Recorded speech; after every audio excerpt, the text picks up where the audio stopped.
Buenos días. Qué bueno encontrarnos en este día para seguir haciendo nuestra lección divina con el Evangelio que nos presenta la Iglesia. Seguimos en esta segunda semana de Adviento y hoy se nos propone el Evangelio según San Mateo, capítulo 11, versículos 16 al 19. Primer momento, lectura del texto. En aquel tiempo dijo Jesús a la gente: ¿a quién se parece esta generación? Se parece a los niños sentados en la plaza que gritan a otros: hemos tocado la flauta y no han bailado. Hemos cantado lamentaciones y no han llorado. Porque vino Juan, que ni comía ni bebía, y dicen: tiene un demonio. Vino el Hijo del Hombre, que come y bebe, y dicen: ahí tienes a un comilón, un borracho y amigo de publicanos y pecadores. Pero los hechos dan razón a la sabiduría de Dios. Palabra del Señor. Gloria a ti, Señor Jesús. Volvamos a tomar el texto una o dos veces más. Mateo, capítulo 11, versículos 16 al 19. Como siempre, la invitación es hacer una buena proclamación, buen manejo de signos de puntuación. El mensaje tiene que quedar claro, muy claro.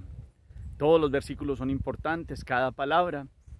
En este primer momento, ¿qué les llama la atención? ¿Qué expresión, qué idea, algo que les llame la atención? Pueden hacer un ejercicio también, ampliar este primer momento. ¿De qué está hablando Jesús? ¿Cómo se parece esa generación que él cita ahí? ¿Cuál es la comparación que coloca? Y en esa comparación habla como de dos situaciones. ¿Y qué termina diciendo? ¿Qué dicen del primer grupo, del que habla, del segundo grupo? ¿Y cuál es la expresión final de este texto de hoy? Miremos bien, hagamos bien este primer momento, pidámosle al Espíritu antes de comenzar pues todo esta lección, pues que nos dé la pauta y la gracia de entender este texto y llevarlo a la vida hoy, hacer la oración y volverlo vida cotidiana. Segundo momento, meditación. Este texto que nos presenta hoy Mateo, ya lo tomamos este año. En algún momento de los días se nos presentó esta imagen que utiliza Jesús. Y Jesús está hablando aquí de a qué se parece la generación que él está viviendo. ¿Con qué lo va a comparar?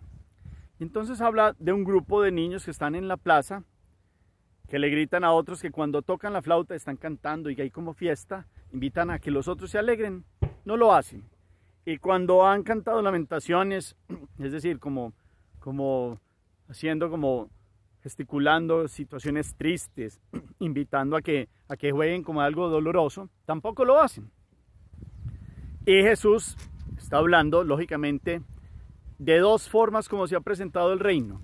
Primero vino Juan, después dice, y ni comía ni bebía, tenía una austeridad radical. Y entonces lo criticaban diciendo: ese es como un loco, un embustero, un fanático, un hombre que es como muy exigente y está como loco. Y vino el Hijo del Hombre, vino Jesús, que se sienta y come porque vino a mostrar la presencia de Dios, la misericordia de Dios, se acercó a los más pecadores y decían: es que ese es un comilón y un borracho, véalo cómo habla con pecadores.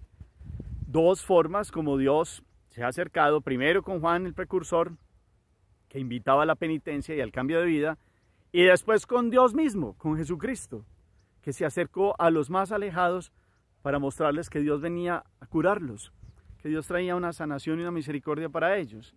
Entonces, a través de esta imagen del capricho de unos niños que invitan primero a bailar y a reír y a actuar algo alegre y festivo, esa es la imagen de Jesús que vino a mostrar la cercanía de Dios. Pues no quieren ese estilo. Y también cuando estaban en una forma de representación de tristeza, de melancolía, que es Juan un poquito en el sentido de radicalidad y de dureza, tampoco quisieron. Los que odiaban a Jesús y odiaban el reino de Dios, pues malo porque sí, malo porque no, palo porque boga, palo porque no boga. Nada les satisfacía. Siempre excusas y excusas. A esto va radicalmente la expresión de esta imagen que utilizó Jesús. Dos formas de mostrar el reino, y el que no quiere, simplemente no quiere. Ese es el fondo. Los fariseos, los saduceos, los escribas, doctores de la ley, criticaron tanto a Jesús, muchos de ellos criticaron a Juan, porque todo el que se metiera en el terreno de ellos, pues no les servía, porque los importantes eran ellos. Entonces, el reino se mostró, se empezó a preparar con Juan, conviértanse, el reino de Dios, invitado a la penitencia, lo criticaban. Vino el Hijo de Dios, para el cual se preparó el camino con Juan, que es lo que estamos viendo en este tiempo de Adviento, y tampoco les servía, se les volvió una piedra en el zapato. Entonces, he aquí una actitud que Jesús señala y muestra, como los que no quieren seguir a Dios siempre pondrán excusas, siempre pondrán excusas. Se presenta en la vida, todos podemos llegar a un momento en que nada nos sirve, puede darse. Lo meditamos la otra vez, a alguien que yo quería y que conocía en otra época, una señora que ya estaba entrada en años, en un momento seguramente por su enfermedad, porque van pasando los años, le decía a la hija, tráigame un huevo. La hija iba y le preparaba el huevo, se lo traía. Miraba el huevo y decía, huevo es muy poquito, tráigame otro huevo. Entonces la hija iba con cariño, traía otro huevo. Y miraba los dos huevos y decía, un huevo es muy poquito y dos son mucho, no quiero nada. Es como una imagen muy diciente de cuando no se quiere, no se quiere. Y nada nos sirve. Y puede llegar un momento en que por situaciones de la vida, también inclusive con la fe y la iglesia pasa, el reino se presenta y Dios toca corazones de muchas formas. Y por ejemplo, hay muchos sacerdotes, sí, tristemente hay situaciones tristes que hay que purificar y hay que sanar. Pero para el que no quiere, pues siempre dirá, es que el Papa, es que los obispos, es que los curas, es que ese cura tan alegre y tan no sé qué, le falta como seriedad. Pero es que ese está muy serio y está muy como, no, está muy tosco. Y siempre habrá. Entonces, cuando se quieren sacar excusas, pues siempre habrá de dónde pegarse, de dónde asirse y de dónde tomar una situación para criticar. Entonces hoy la palabra en este Adviento nos lleve más bien a mirar cómo se manifiesta el reino. Y con la docilidad, miremos, Juan el Bautista precursor tenía un estilo, y es verdaderamente un estilo en Dios, una invitación a la conversión. Jesús tiene el estilo de acercarse a los pecadores, comer con ellos para atraerlos y mostrarles cómo Dios quiere que cambien la vida, no que sigan en el pecado. Jesús se lo dijo claramente a la mujer pecadora, anda, yo no te condeno, pero anda y en adelante no peques más. Invita al cambio, pero con misericordia se atrae. Por eso termina diciendo aquí la expresión del Evangelio, pero los hechos dan razón a la sabiduría de Dios. Juan tenía la plena sabiduría de Dios y mostró la invitación a la conversión. Jesús es la sabiduría encarnada, es Dios mismo hablando, el verbo del Padre mostrando y acercando a la humanidad, diciéndole, aquí estoy para dar la vida. Y acerca a los más alejados. Entonces Dios obró en Juan preparando el camino y pues Dios mismo, Jesús mismo, mostrando el amor y la misericordia de Dios. Y los que entienden esta sabiduría de cómo se manifiesta Dios en las distintas situaciones, le dan la razón a Dios como obra. Este reino de Dios sigue creciendo. Este reino de Dios sigue invitando a la conversión, de momentos de austeridad y de mirar ayer, de hacernos violencia y esfuerzo por convertirnos y de acercarnos a la ternura de Jesús que nos sigue llamando a la conversión, que nos sigue tocando al corazón y nos dice, ábreme y cenaré contigo y entraré. Y viene a comer y un momento festivo de felicidad también. Dios se sigue manifestando. Y ya vino, viene y vendrá. Es el camino del Adviento, no se nos puede perder ese hilo conductor. Y hoy Juan el Bautista en su estilo nos sigue hablando de conversión. Jesús en la misericordia, en la entrega, en su dulzura, viene a comer con nosotros. Se da como comida en la Eucaristía. Vendrá como juez y vendrá radicalmente en su segunda venida, que también este tiempo nos invita como a estar atentos y vigilantes. Hay una vigilancia, pero Dios se sigue dando en misericordia y se sigue mostrando. Pidámosle la sabiduría a Dios para que no nos volvamos como estos caprichosos que muestra Jesús en esta pequeña parábola, o como niños que quieren poner pataleta o problema por todo, o como adultos muy llenitos de nuestros propios caprichos, que no aceptamos nada. Y así el enemigo y el mundo va entrando en nuestro corazón y nada nos sirve, nada. Solo lo que nosotros hacemos. solo lo que tiene que ser así como yo digo y no más. Y resulta que Dios actúa de múltiples formas, de muchas maneras, y va tocando corazones, y Él sabe cómo adentrarse. Pero no pongamos barreras, no queramos entrar en eso de malo porque sí, malo porque no, y no me satisface nada. Un huevo es muy poquito, dos son mucho y no quiero nada. Dios se sigue mostrando, Dios sigue tocando corazones, Dios sigue estando ahí y diciéndonos, vengo todos los días, ábranme, recíbanme. Y se manifiesta a través de una dulzura, de una ternura, se manifiesta también un momento de aprendizaje fuerte en la vida, y ahí está Dios también. Y cómo tener la capacidad de ver la sabiduría, de cómo los que buscan el reino no ponen excusas, sino que en los criterios de Dios saben valorar cada momento y saben valorar las formas como Dios se va presentando en su vida. Quitemos excusas, caprichos, intolerancias, juicios, críticas a toda hora, yo también, cada uno de nosotros, y caminemos en la presencia de Dios. De todas las personas tenemos algo para aprender. Juan tenía un estilo, pues sí, cuánto nomás Jesús, que es la plenitud de Dios en persona, que sigue hablando y se sigue presentando la Eucaristía. Muchos siguen criticando a la iglesia por esto, que no les sirve nada. Somos parte de la iglesia, pues entonces, si algo no nos gusta, pues venga, pues entonces, ¿cómo transformamos la iglesia? Venga, que usted es parte de la iglesia y déjese tocar de la sabiduría de Dios y conviértase y con su vida Dios puede tocar la vida de otros. Porque nos podemos enquedar, es que no quiero jugar como los niños, no juego esto y no juego lo otro.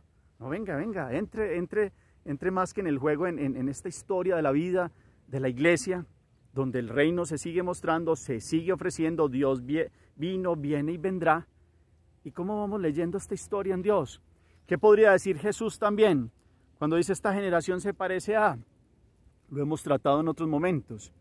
¿Qué podría decir Dios de esta generación? Esta generación se parece a aquellos que no quieren, o una generación perdida, que no quiere verdaderamente prestar oídos al reino, podría decir fuertemente, o la generación impura que está llena de idolatrías por un montón de cosas y no quiere entrar en la manifestación de Dios que pasa por el tiempo en la historia.